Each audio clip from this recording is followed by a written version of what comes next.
one of the former homicide detectives who I talked to here, doesn't work at the sheriff's office anymore, mentioned something to me this week that I hadn't heard before.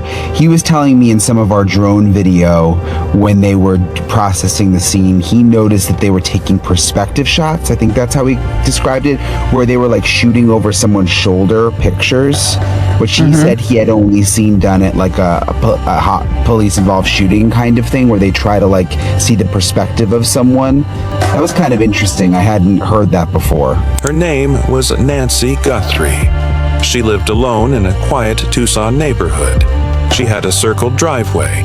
She had neighbors. She had a life that made sense inside a residential street in the Arizona desert. On February 1st, she vanished. Not gradually, not ambiguously. Gone. Now here is what you need to understand before we go any further. This case has a detail that almost nobody is talking about. A specific location on Nancy's property. A surface that may have held the single most important piece of physical evidence in this entire investigation. And a woman who looked at it and went quiet. Her name is Maureen O'Connell. She is not a commentator. She is not a theorist posting from a laptop. She spent her career as a special agent on the FBI's evidence response team, one of the most elite forensic units in the country.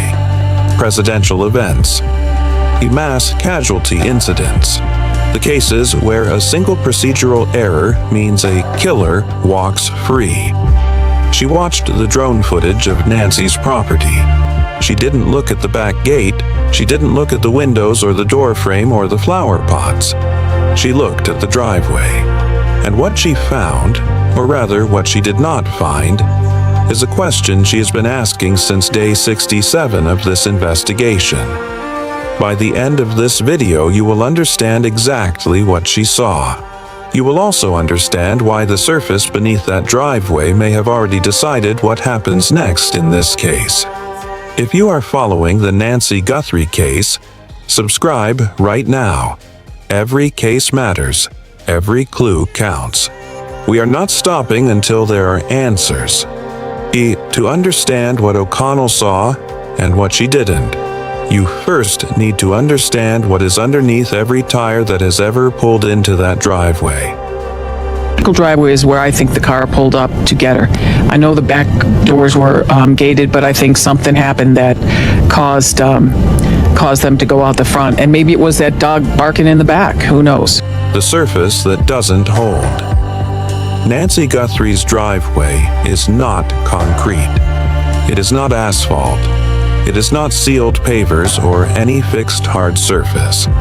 Nancy's driveway is composed of decomposed granite, and that specific material is the forensic center of everything O'Connell has been raising.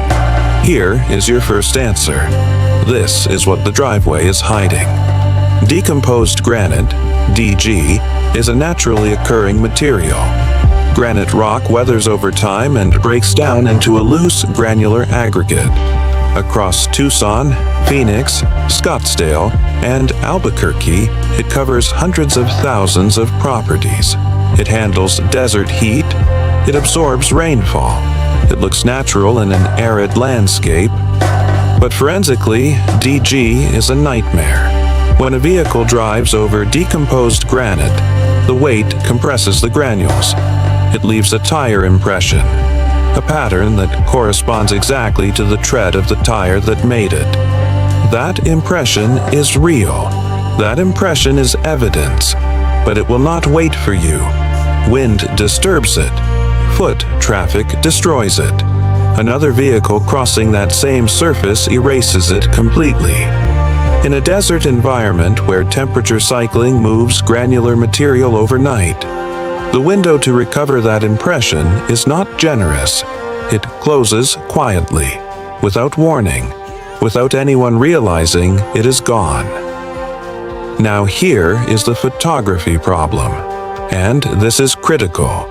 You cannot walk up to a decomposed granite surface in normal daylight and photograph a tire impression forensically. The surface does not work that way. The impression is nearly invisible under standard lighting conditions. The technique O'Connell referenced is called oblique lighting. Her driveway is made of decomposed granite, which is very, very difficult to develop a tire impression. You position a light source almost parallel to the surface, raking across it at a low angle. That raking light creates shadows inside the depression of the tread pattern. Those shadows create contrast. That contrast reveals the impression. A really good photographer and great scales, you move your light source from all different kinds of oblique lightings because the oblique lighting will pick up the ridge detail on the impression. You have experienced this principle without knowing it. Hold a flashlight flat across a carpet in a dark room. Footprints that were invisible become clear. Same principle. Different stakes. Without oblique lighting, without calibrated scale bars placed beside the impression before a single photograph is taken, the image is not forensically useful. It cannot be measured. It cannot be compared. It cannot be introduced as evidence. And evidence is exactly what this case needs. So the question is not whether that driveway could have held the answer. The question is whether anyone looked at the right place in the right way before the clock ran out. The window and the question. This is where O'Connell's observation becomes the most important thing you will hear about this case. She watched the drone footage the way she was trained, not looking for what was dramatic, looking for what was being worked, looking for the forensic process that should be visible if this scene was handled the way this scene demanded. Here is your second answer. This is what she did not see. O'Connell identified 5 specific indicators of professional tire impression recovery work. None of them appeared in the available drone footage at the Circle driveway. 1. No oblique lighting rigs positioned at the driveway surface. The portable equipment ERT agents carry specifically for this work. 2. No technicians working at ground level with scales and cameras oriented for impression photography. 3. No systematic grid-based documentation of the decomposed granite surface in the front driveway. 4. No visible cordoning of the Circle driveway as a protected forensic zone, separate from general scene access. 5. No activity centered on that specific surface that corresponded to the recovery work the situation required. Now, and this matters, O'Connell was precise about the limits of what she could conclude. She acknowledged directly that the FBI may have conducted that work before the drone went up, before media arrived, before anyone was watching. I don't think I ever saw it. The thing is, when the FBI came, they moved us all away. And we did have the drone up. It wasn't up constantly. She was fair. She did not overstate. But she did not see it. And here is the timeline problem that makes her concern forensically specific. Not emotional, not speculative, specific. Nancy's property was not sealed continuously from the moment of discovery. Vehicles entered and exited. Investigators moved through. Every pass across that decomposed granite Circle driveway was a potential degradation event.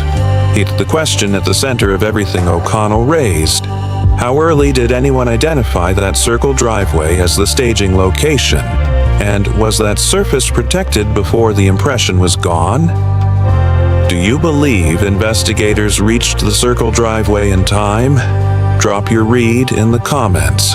We read every single one. But here's what makes this harder to sit with. The Circle driveway was not a coincidence. According to O'Connell, it was the exit point. And the reason it became the exit point changes everything about how this abduction was planned, and what else investigators are now running simultaneously. The dog, the gate, and the net closing. The back gate was the original plan. O'Connell's professional read is operationally specific.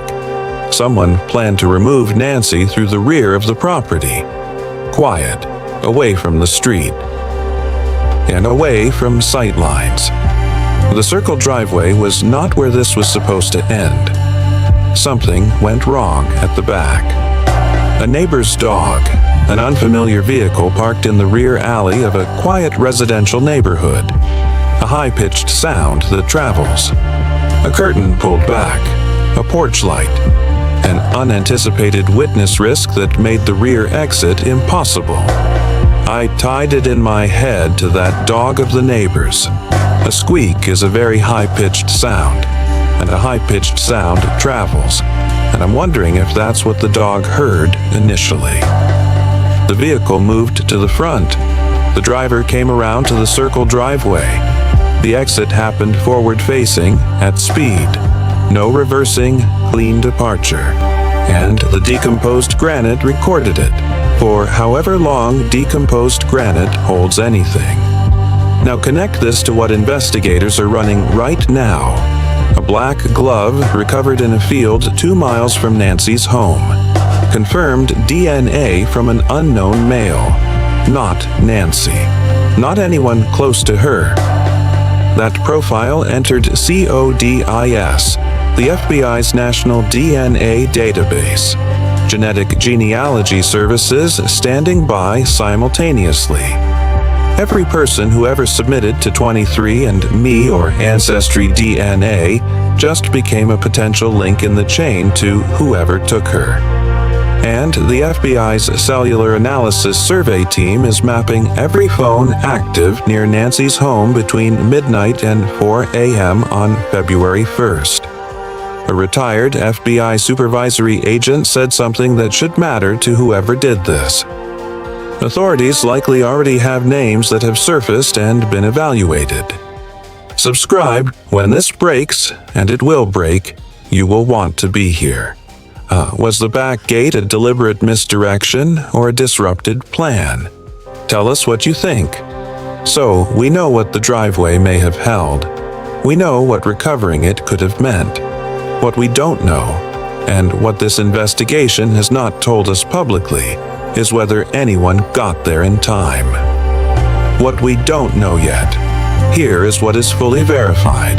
Maureen O'Connell, named, credentialed on record, analyzed the drone footage of Nancy Guthrie's property. She did not see tire impression recovery work at the circle driveway. She identified that surface as the likely vehicle staging point. She raised the concern about